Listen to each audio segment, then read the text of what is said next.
До старта 3, 2, 1 секунда. Шаян ТВ начинает показывать нон-стоп. Первый детский канал с татарскими программами и мультфильмами в каждый дом и каждую семью. Ура! Шаян ТВ! Все лучшее детям. Передачи и идеи. На новом канале свежие лица и новые герои. Рустаму Миниханову показали одни из них. Детское утреннее шоу и научно-познавательную программу про занимательную химию. 1960 жылдан Қазан шәһәрендә өйрәнә башлыйлар. Канал готовится удивлять форматами от хит-парадов до загадок. Все, что выбирали сами дети, команда канала заранее узнавала, что интересно юному зрителю.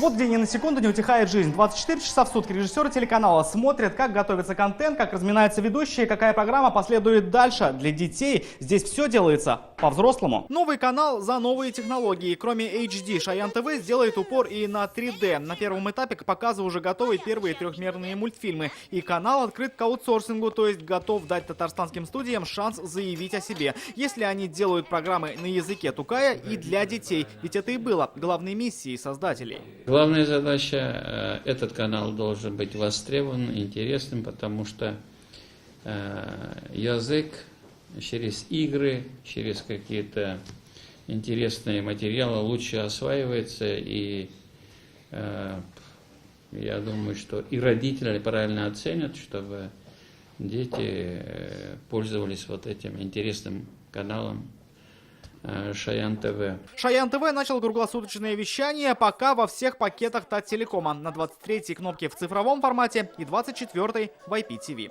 Арамиль Шайдуллин, Рамзиль Гарипов, Ринат Сафин, Алмаз Зиединов, Андерсон Тальцев, ТНВ, Казань.